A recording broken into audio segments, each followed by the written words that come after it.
हम इंसान का जीवन एक उच्च कोटि की लाखों सालों की शोधित मशीन की तरह काम करता है।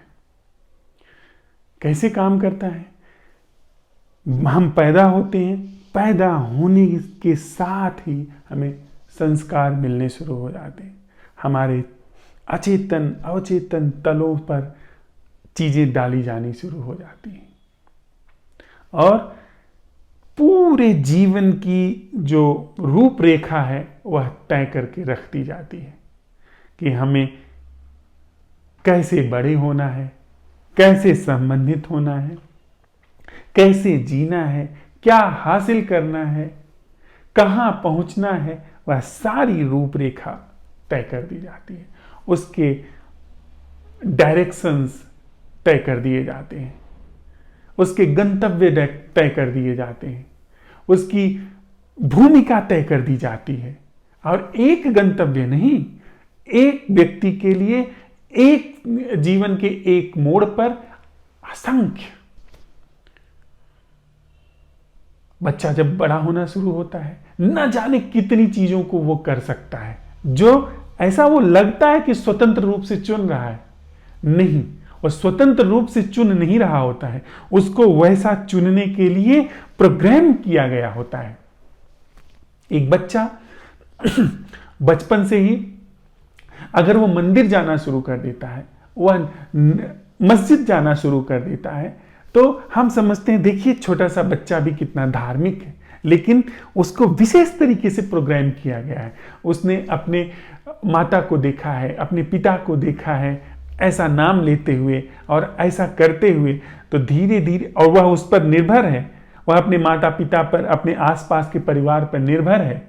और उस निर्भरता में उसको जो समझ में आता है, जो वो सीखता है, वो ऐसे है कि जब वह रोता है तो उसको भोजन दिया जाता है, जब कपड़े गीले कर देता है और रोता है तो कोई आकर के उसका कपड़ा साफ कर देता है, और जब वो हंसता है, जब वह पुलकित होता है तो उसे गोद में उठा लिया जाता है। उसको खिलौने की तरह हम इस्तेमाल करते हैं। हम बच्चे को बड़ा थोड़ी करते हैं। हम जिसको कहते हैं कि हमने तुम्हें बड़ा किया है, और वस्तुतः हमने बच्चों को खिलौना की तरह इस्तेमाल किया है।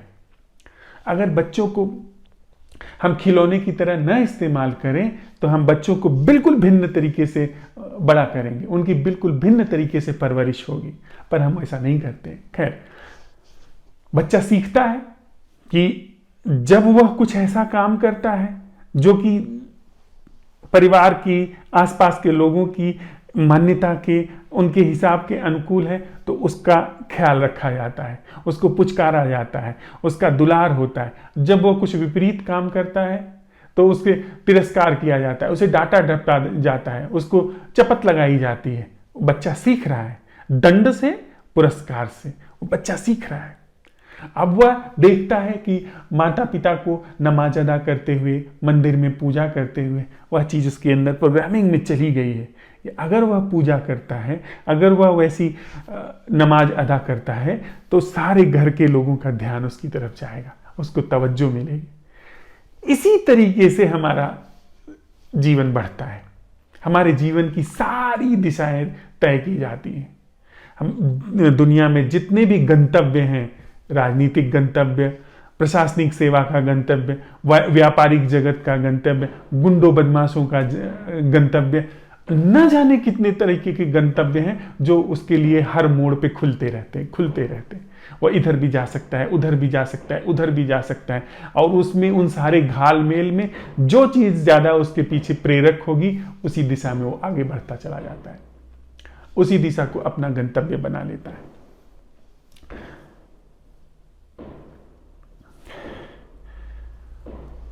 तो हम साथ साथ चलते हुए इस चीज का परीक्षण कर रहे हैं कि यह जो हमारे भीतर से मांग है, जो हमारी अंदर से हमारे मांग आती है, संस्कारों के आधार पर जो मांग आती है, वह क्या है? वह तो इतने ज्यादा हमारे जीवन में गंतव्य होते हैं कि किसी भी गंतव्य पर हम पहुंच नहीं पाते। पर अगर कोई पागल होकर के, बिल्कुल उन्मत्त होकर के वह एक गंतव्य की तरफ बढ़ता है, तो अंतिम पायदान तक वह पहुंच जाता है। वह व्यक्ति जो शीर्षतम राजनीतिक पद पर पहुंचना चाहता है, वह पागलों की तरह दौड़ा है उस तरफ। वह व्यक्ति जो धन के शीर्षतम पद पर पहुंचना चाहता है, वह पागलों की तरह दौड़ रहा है। उसको सोते जागते उठते बैठते धन के अतिरिक्त कुछ भी नहीं दिखाई पड़ता है और वह पा लेता है। इसी तरीके से दूसरे क्षेत्र के गंतव्य भी शुरू होते हैं, जिनको हम कहते हैं धार्मिक जगत के गंतव्य, आध्यात्मिक जगत के गंतव्य, जहां पर मोक्ष है, जहां पे स्वर्ग है, जहां पे परमात्मा के बगल में बैठना है, जहां पे कयामत के रोज फैसला होना है, वहां पे अच्छे बुरे कामों का फैसला होना है, जहां पे हूरे हैं, जहां पे शराब और शहद के चश्मे हैं, वो सारे गंतव्य निर्धारित होने लगते हैं। जब इधर नहीं हाथ पांव लगता है, इधर जो सफल नहीं हो पाता है या सफल होकर के इधर की व्यर्थता देखता है, तो दूसरे गंतव्य जो संस्कारित रूप से किए, जो जिनके लिए प्रोग्रामिंग की गई है, उस तरफ जीवन की गति बढ़ने लगती है। और लोग हैं पीठ ठोकने वाले, वाह वह तो अभी तक सांसारिक था, अब जो है धार्मिक हो गया, अब आध्यात्मिक हो गया, अब वो नमाजी हो गया, अब वह हाजी हो गया, अब वह 4 धाम करके आ गया है, वह अब घंटे घंटे बैठ करके ध्यान करता है, घंटे घंटे बैठ करके जप तप करता है। गंतव्य अपनी अपने संस्कारों की अपनी अपनी प्रोग्रामिंग के आधार पे जो हजारों लाखों गंतव्य थे, उसमें ये गंतव्य शुरू हो गए।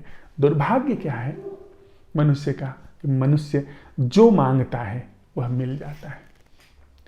अगर उसने सच में चाहा, उसने सच में किसी चीज की प्यास की, तो वह मिल जाएगा। और इसका तथाकथित धार्मिक लोग मंडन करते हैं, तथाकथित धार्मिक शिक्षाएं इसका बखान करती हैं कि जो सब कुछ छोड़ करके सिर्फ ईश्वर को मांगता है, उसको ईश्वर मिल जाता है।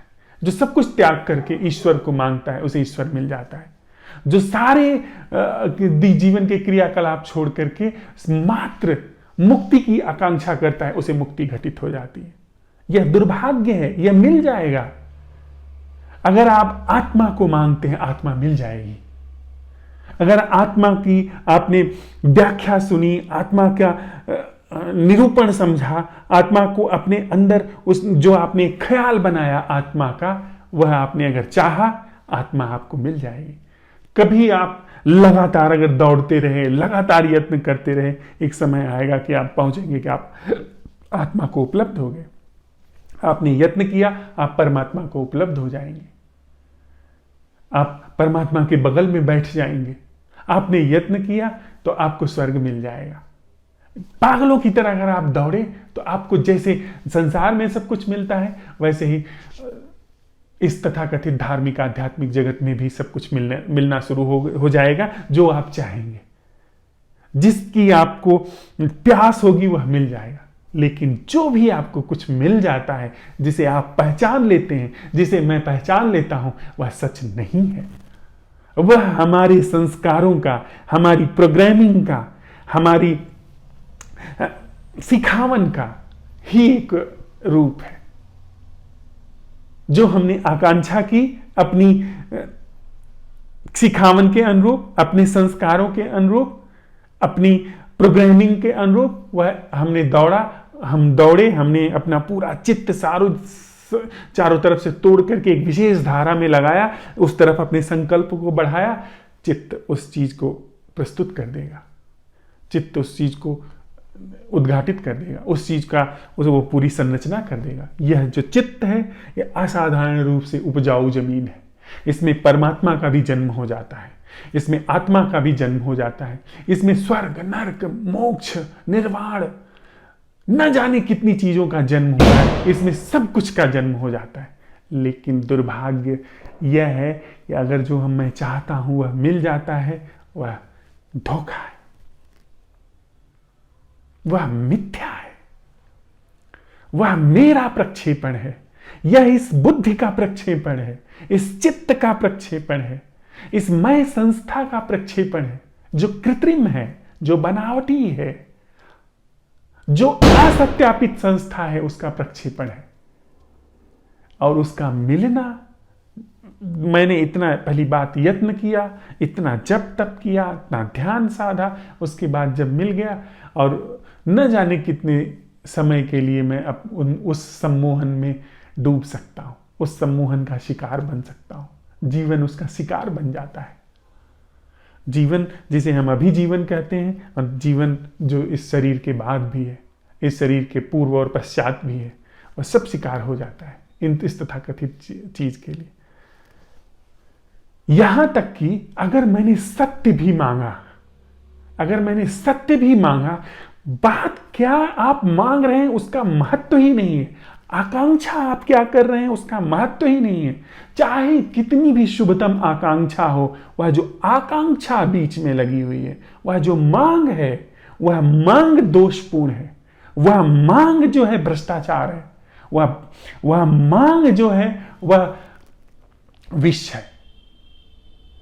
तो अगर मैंने सत्य तक मांगा, क्योंकि सत्य मांगने में ही मेरे अंदर अचेतन में सत्य क्या है उसका ख्याल बन गया। मांग मात्र में ही मुझे एक दिन अगर यत्न किया तो तथाकथित सत्य मिल जाएगा, जिसे मैं ओढ़ करके, जिसे मैं समझ करके समझूंगा कि मैं मुक्त हो गया, मुझे जीवन का पराग मिल गया। लेकिन यदि मैं सिर्फ इतना करूं कि मांग जो है मेरे जीवन से गिर जाए, मांग को मैं महत्व न दूं, यह समझूंगी कि मैं वही मांग सकता हूं जो मुझे सिखाया गया है, जो मेरी इस क्षुद्र बुद्धि, उसके सापेक्ष क्षुद्र बुद्धि, इस जगत के सापेक्ष यह बड़ी कुटिल बुद्धि है।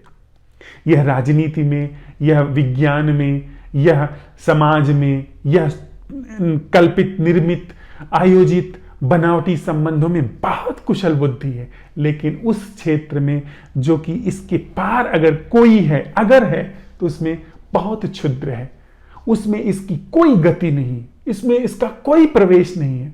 उस क्षेत्र में यह बुद्धि अपनी सीमा समझे और यह समझे कि मैं जो भी मांगूंगी वह क्षुद्र होगा, वह कल्पित होगा, वह बनावटी होगा, वह एक विचार, वह मिल भी जाएगा मेरी सारी ऊर्जा और तप को करने के बाद तो भी व्यर्थ होगा। ऐसी स्थिति में जब वह सीमांकन हो जाता है और यह देख लिया जाता है कि इसी बुद्धि से, इसी सीमित क्षुद्र बुद्धि से इस मैं संस्था का भी निर्माण हुआ है, मैं का, यह जो मैं का एहसास है, मैं का जो बोध है, इसका विचारों के द्वारा निर्माण हुआ है। विचार अगर नहीं है, चाहे वह शून्य के विचार ही क्यों न हो, चाहे वह ब्रह्म के ही विचार क्यों न हो, लेकिन अगर विचार नहीं है, सोच विचार नहीं है, सम्मुख विषय नहीं है, यदि संकल्प नहीं है, यदि विषय नहीं है, तो इस विषयी का कोई अस्तित्व नहीं होता है। यह जो संस्था है, मैं है, यह अपने विषय से निर्मित होती है। यह जो संस्था है, यह अपने विषय से निर्मित होती है। जो भी इस चित्त के सामने होता है, जो भी इस मैं संस्था के सामने होता है, उसी से इसका निर्माण हुआ होता है और यह जो होती है उसका निर्माण करती है। यह दोनों ही एक अन्योन्याश्रित संस्था है। इसका जब स्पष्ट रूप से तत्वतः अवधान में इस तथ्य को देख लिया जाता है कि यह पूरी संस्था ही झूठ है, बिना मांग के वह वहां पर तो है ही जो इसके पार है। बिना मांग के, बिना कल्पना के, बिना आत्मा अनात्मा के, बिना शून्य पूर्ण के, बिना ब्रह्म के, बिना स्वर्ग नरक के, वह तो वहां पर सदा से विद्यमान है, जो कि मैं के पार है। यह मैं जैसे ही झूठा पाया जाता है, मैं और इसका स्वरूप, इसका जो जीवन है, इसका जो प्रसार है, इसका जो संबंध है, इसको होश में, इसको जाग करके तत्वतः देख लिया जाता है। इसका सीमांकन हो जाता है, इसका अंत है, और इसके सीमांकन में, इसके अंत में, इसके कृत्रिमता के बोध में, वह तो वहां है ही जो अविनाशी है, जो पार है। लेकिन यह अविनाशी, वह सनातन, वह सत्य, वह सब शब्द हैं। असली जो चीज है वह इस मैं का अंत है।